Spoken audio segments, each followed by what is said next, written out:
From the great city of Amory, it is the mayor on with us, Corey Glenn, available all across the universe, also on C Spire Channel 70, and, of course, television everywhere on Earth at SuperTalk.fm. It's there. Good morning, sir. How are you? Good to have you.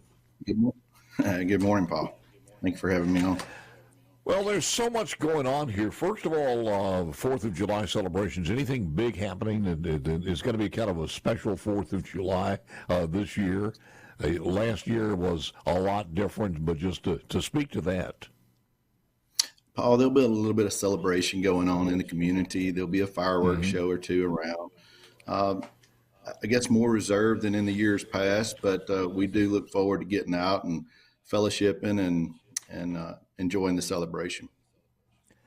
I've got some things in the can here. This is just a little audio, if you don't mind. I'd love to play it. It starts off with the weatherman actually saying a prayer, because I mean that's local guys, and a lot of people don't understand this. But when you have a tornado warning and you see something coming at you, in your town, it could be at your house. So everybody's invested in something like that. It's not some weather guy who's, in Atlanta somewhere. So it's kind of chilling to go back and relive those moments. He's coming in. Oh, man.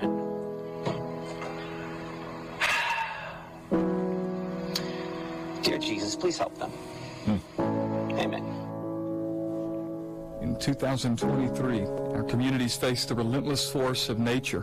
An EF4 tornado on March 24th tore through Rolling Fork and Amory, followed by an EF2 tornado on June 19th in Moss Point, compounding the devastation.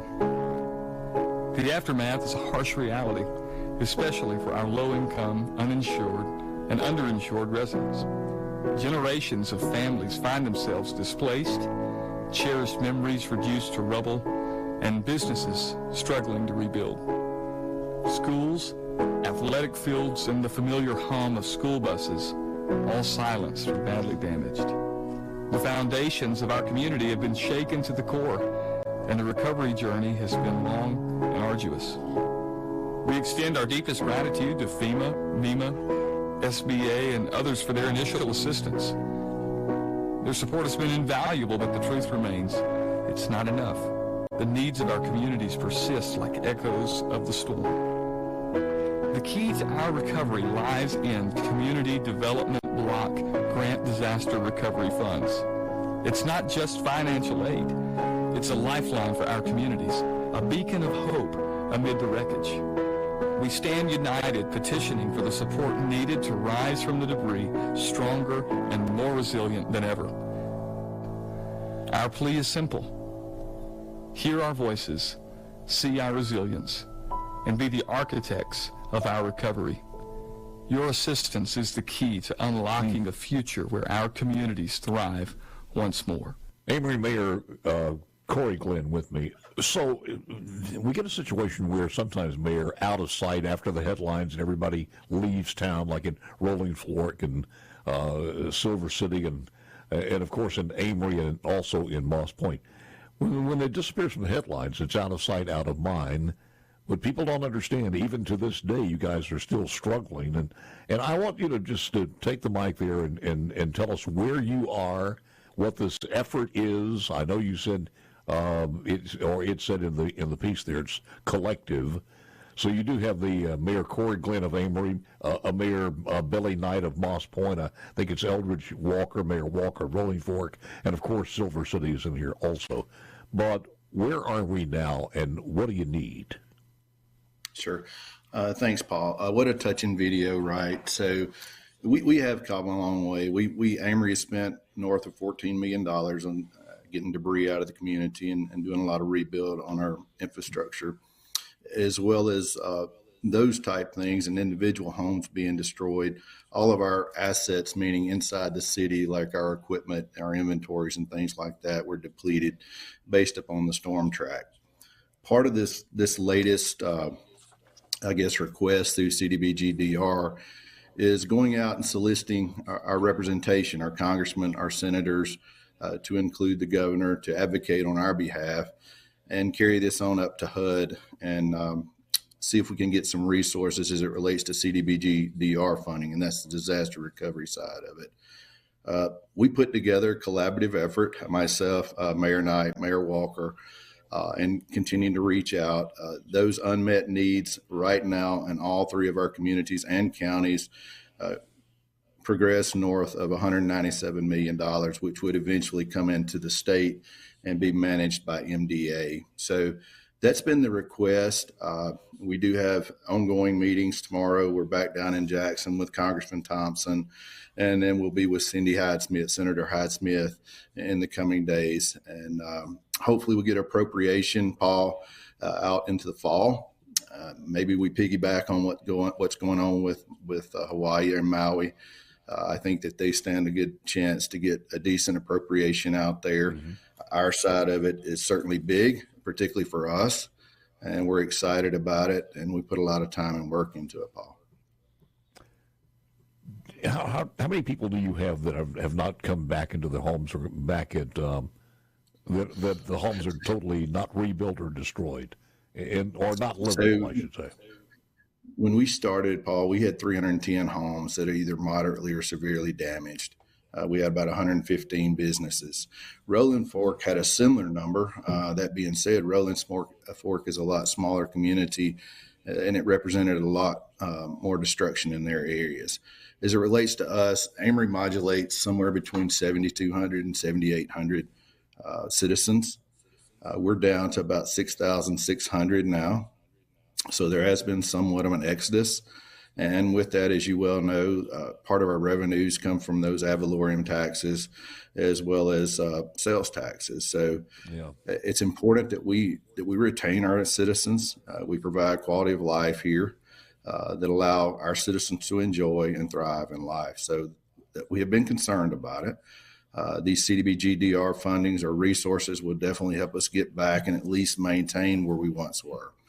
But a lot going on. Again, 310 homes destroyed and about 115 businesses, Paul. Those businesses, speaking of taxes, you certainly need to get them back. Do most of them indicate that they want to return, want to rebuild? Absolutely. The biggest thing that's been going on with this particular storm track, I've been through a few more, but insurance lags tends to be an issue, particularly on the business side, whether it be an asset claim or a BI claim.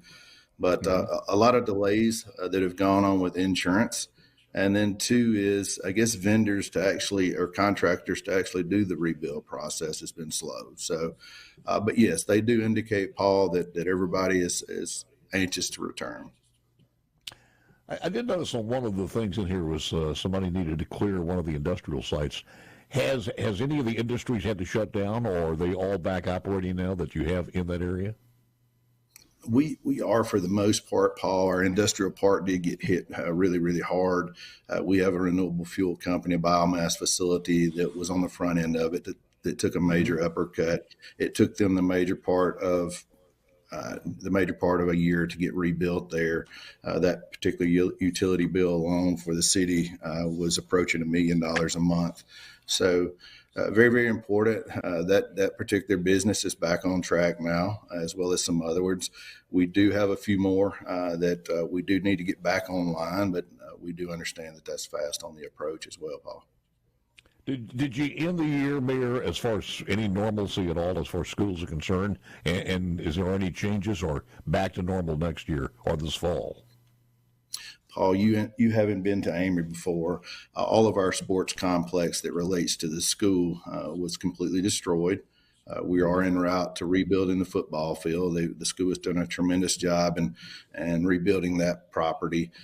In addition to the football field, we've also lost our boys' baseball field and girls' softball field, which are tied to it, which also is, I guess, contiguous to our community center. So all of those assets were lost. Some of that stuff is coming back, as I said, in the football field. The boys' baseball field is not yet started construction on it, but we do look forward to that in the very quick future. Mayor, hold on, because I want to ask you a couple of other. One of those is that request that you told me about a little earlier, which was around $200 million. That's not inclusive of the school, is it? Or is that No, part of the school? Okay, I was going to say. All right. We'll touch base. See if we can put in a couple of brighter things, too, because Amory is one of the most beautiful places around. And a tornado will never destroy that. And another thing, people don't realize this. I think there was over 1,000 acres of forest just absolutely destroyed in that area. Back with more coming up next. We are back. We are Corey Glenn from Amory.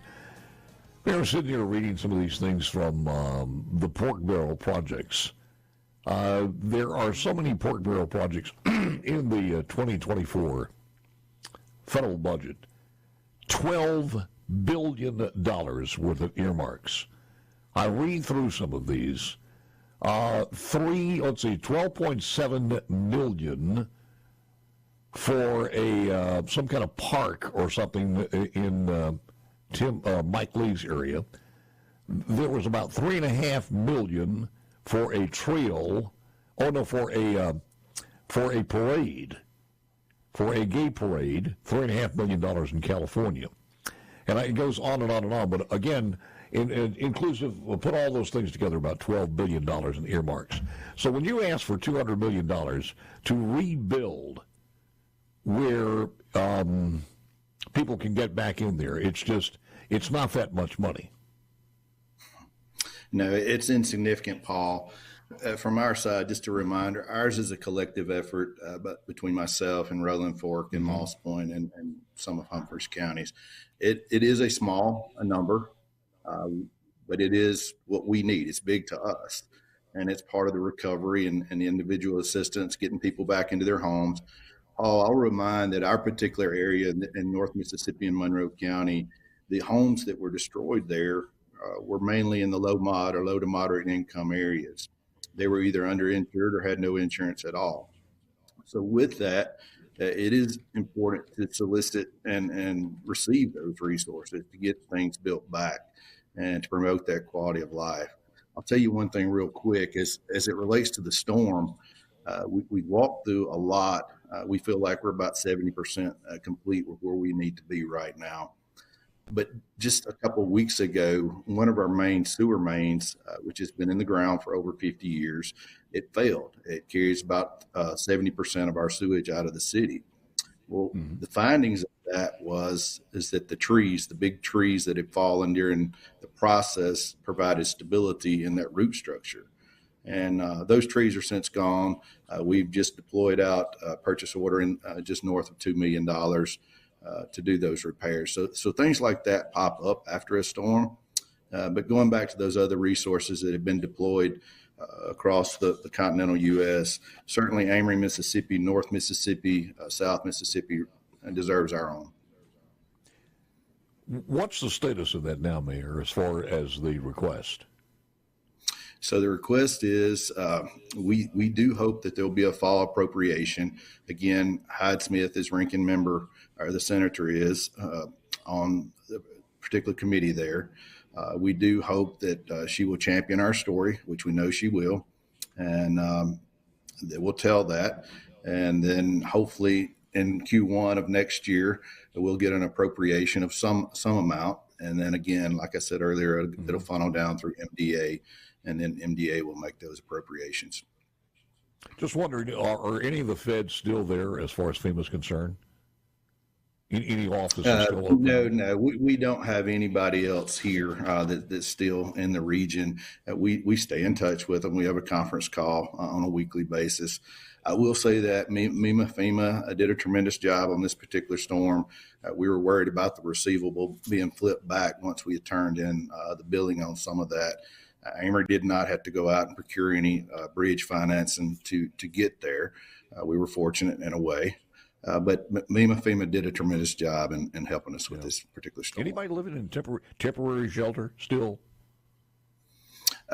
We do have probably one or two that may be out in the county that remain in some shelter.